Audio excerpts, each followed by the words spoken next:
بسم الله الرحمن الرحيم. في هذا المقطع غادي نتكلموا على الخس والزعتر. كنتكلموا على الزعتر لان هذا هو الوقت ديالو، الان راه موجود وكيتباع قويطات هكذا، يعني عاطي العين طازج وطوال السنة كيتوجد مجفف، وهذا المجفف راه فيه فوائد كثيرة جدا وكيصبر هنا عندنا تقريبا.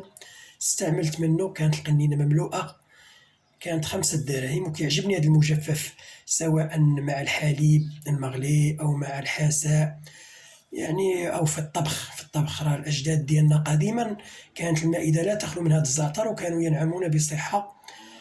يعني هذا عنده فوائد كثيرة جدا.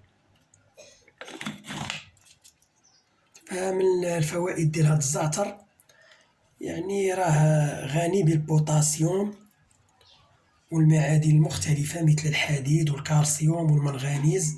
كتعرفوا بأن الإنسان اللي عنده نقص في الحديد كتكون عنده مشاكل ديال فقر الدم. فأيضا هو كيقوي العظام ويعني ويعمل على نموها. فوائد كثيرة جدا، راه مضاد طبيعي منذ القدم.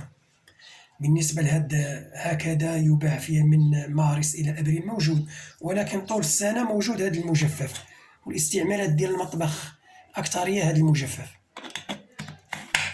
فوائد كثيرة جدا، مضاد حيوي طبيعي كيقضي على البكتيريا والفطريات، ومن القديم كيعالج أمراض الجهاز التنفسي، السعال والربو والتهاب الشعاب الهوائية، وأيضا كيخفف الانسداد. فالأجداد ديالنا ما كانوش كيعرفوا شنو هو هاد، يعني هاد السعال ولا هاد الربو، كان قليل جدا، وما كانوش كيعرفوا مشاكل الجهاز الهضمي لأن المائدة والطبخ ديالهم كان كيعتمد على الزعتر. فهاد الزعتر كيخلص من الغازات، يعني وكيحارب الإسهال ويحارب الطفيليات وكينظف الدم والمجاري البولية. ومنذ القدام كانوا كيستعملوه في التعقيم، يعني راه معقم. وأنا باقي صغير يعني الجدة كانت كتاخد السمن في واحد، كنقولوا حنا القلوشة ديال الطين، يعني داكشي ديال الطين، وكانت كدير فيه السمن، وفيه هنا عندما يملأ بالسمن تضع يعني قطع من الزعتر، وريقات من الزعتر للتعقيم، وكيعطي واحد الجمالية. وأيضا هذا الزعتر راه مفيد في تخفيف آلام الرأس وكيقوي الذاكرة. الناس اللي يشربوه يعني في الشاي أو في قهوة أو مع الحساء أو يعني في الغذاء ديالهم راه كيقوي الذاكرة. واللي بغى واحد الوصفة يعني سهلة جدا ياخد الزعتر ضروري الإنسان يغسلو من الأتربة العالقة أو ما شابه، ياخد واحد الملعقة كبيرة ويضيف لها واحد الماء مغلي، ماء ساخن، ويتركه لواحد المدة من 5 دقائق إلى 10 دقائق، ويشرب منه فإنه مفيد لآلام المعدة والغثيان ونزلات البرد والسعال والتهاب اللثة، يعني هذا اللحم ديال الأسنان فيه فوائد كثيرة جدا. ومع الأسف راه بدا كيغيب على المائدة ديالنا، إلا بعض المأكولات الأجنبية اللي فيها الزعتر حنا كنقلدوا الآخرين. ودخلنا في واحد يعني غذاء اللي فيه التبذير وفيه أشياء كثيرة غير صحية، ويعني مستورد من الخارج، يعني من أوروبا أو من تركيا، أو ولينا كنعتمدوا على هذا الأكل الآسيوي اللي فيه التبذير وغير صحي. وسبحان الله الآن اللي كينبت هذا الزعتر موجود الآن في الغابات وفي البراري. إلا كتعرفوا القنفذ كما تعلمون كياكل الهوام، ياكل العقارب، ياكل الفئران، ياكل حتى الحيات. سبحان الله هذا القنفذ ملي كياكل الحيه، يعني كياكل داك الثعبان، من وراه كياكل هذا الزعتر فلا يضره اكل الحيه. سبحان الذي الهمه ذلك. القنفذ كياكل هذا الزعتر من بعد الوجبه اللي كياكل فيها حيه مثلا.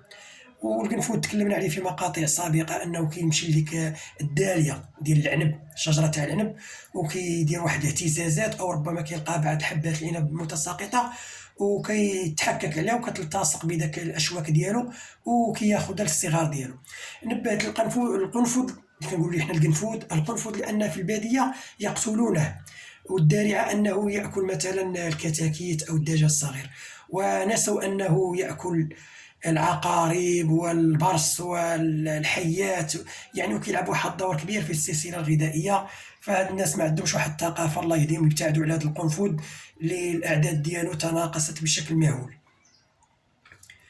إذا هاد بالنسبة لهاد الزعتر موجود الآن في مارس وأبريل، وطوال السنة كيكون مجفف هكذا موجود، وهاد المجفف راه الفوائد ديالو ربما أكثر. فعندنا أيضا هنا الخس. الخس مرة أخرى كنبه الفوائد الكثيرة ديالو. راه أيضا المائدة بدأت تشكو من غياب هذا الخس. الناس اللي يعني يريدون نقص الوزن أو خسارة الوزن، الناس اللي يريدون التخسيس، عليهم تناول الخس، والثمن مناسب. انظروا الحجم كبير بدرهمان، درهمان لهذه الحبة، درهمان يعني خمس الأورو تقريبا. وهذا الخس راه منخفض السعرات الحرارية ومصدر مهم للألياف. هذه الألياف راه دائما كنبهوا أنها تساهم في زيادة الإحساس بالشبع. هادشي علاش الناس اللي يعني يريدون التخسيس، نقص الوزن، عليهم بتناول هذا الخس. كيخليك تشبع بسرعة، وكيخليك تقلل من كمية الطعام المتناولة خلال اليوم، وكيعزز صحة القلب، وكيخفض الكوليسترول الضار، وغني بمضادات الأكسدة القوية. وقلنا أن مضادات الأكسدة كتحارب ديك الجذور الحرة اللي هي السبب ديال الهرم والإنسان الشيخوخة وكيعيا ويعني والشيب وواحد المشاكل الصحية اللي تكلمنا عليها في مقطع سابق بإسهاب. أيضا من الفوائد ديال الخس يعني كيعزز صحة الجهاز الهضمي، وكيجنب الإمساك والانتفاخ، ويعني والناس اللي كيعانيو من داك دود البطن اللي كنقولوا الحنيشات اللي كيجي عند الوليدات الصغار ولا كيجي عند بعض النساء، دوك الحنيشات. راه الانسان اللي كياكل هاد الخس راه يعني كيتخلص من دوك الحنيشات، لانه غني بالالياف، مصدر مهم للالياف. يعني كيلعب واحد الدور كبير هذا الخس في ازاله السموم من الجسم، وايضا كيلعب دور في الاسترخاء، وكيجلب واحد النوم عميق. فلذلك كم من مره كنقولوا الانسان قبل ما ينعس، قبل ما ينام، ياكل الخس، فانه يجلب نوم عميق. وايضا كيعطي واحد البشره، يعني بشره يعني صافيه، وبالتالي فهو مزيان جيد للناس اللي عندهم حب الشباب. وبالنسبه للحامل راه مزيان ليها تاكل هاد الخس. غير هو عفاكم كملاحظة، يغسل جيدا من الأطربة العالقة، راه كتكون فيه هنا الأطربة موجودة، وربما نجد حشرات لأنها كتختفي ما بين هذه الأوراق. ومع الأسف المزارعين كيستعملوا مبيدات الحشرات للقضاء عليها. فيعني يغسل جيدا، راه الإنسان يغسله جيدا، وإلا سيصاب بتسمم غذائي، أو ربما يصاب بتسمم غذائي.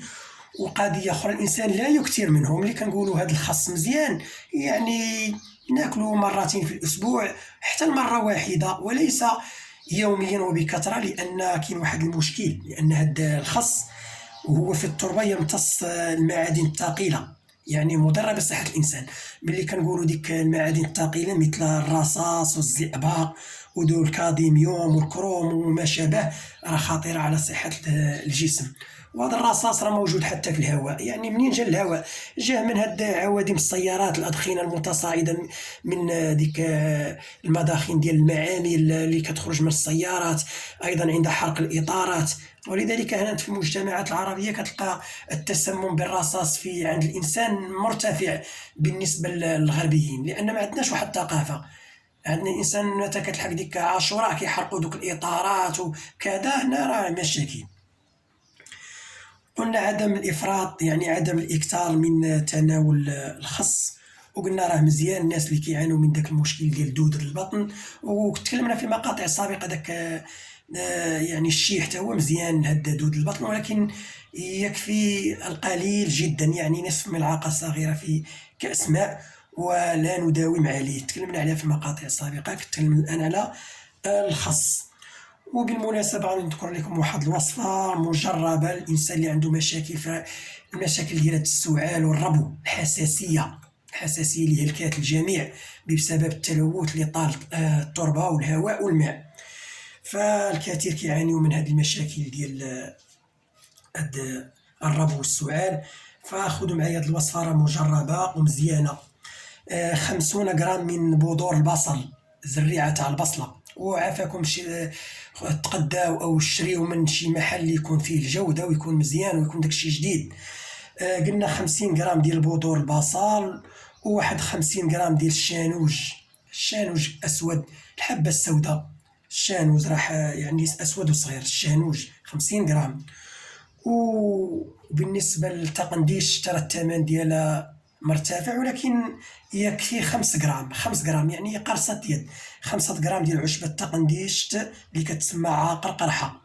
أيضا بذور الفجل اللي هو من الخضار، ناخذوا البذور ديالو كتباعت أيضا عدد العطارة والعشابة والمحلات المختصة، 41 غرام تقريبا. والباذيانة مجهدة ناخذوا منها واحد مثلا 20 غراما، ويطحن ويخلط مع العسل. والإنسان أو الولد الصغير أو كبير يتناول واحد الملعقة قبل النوم. قلنا نتخلط مع عسل النحل. أنا خديت العسل ديال الليمون، راه رخيص، خديته مع هاد السيد قال لي راه ماشي يعني رخيص، راه الجودة ما كايناش، راه موجود ورخيص، تقريبا راه كيدير حتى 10 اورو، تقريبا 100 درهم الكيلو، راه في المتناول. يعني هاد الشيء اللي ذكرنا، هاد الوصفة راه يكفي نصف كيلوغرام من العسل، وغتبقى واحد المدة طويلة يعني اللي غادي تستعملوا فيها هاد الوصفة. وصلى الله وسلم وبارك على سيدنا محمد وآله وصحبه. وكنبه عافاكم مرة أخرى لهاد الزعتر، راه من الإسعافات الأولية منذ القدم، راه كانوا كيمضغوا الزعتر مزيان، وأحيانا كيمضغوه ويوضعوه على الجرح. وعافاكم اللي عنده الحساسية، يعني كيتناول الزعتر ويحس بمشاكل صحية، أو لا عنده نوبات ديال الشقيقة، أو كياخذ شي أدوية، فعليه استشارة الطبيب. وصلى الله وسلم وبارك على سيدنا محمد وآله وصحبه.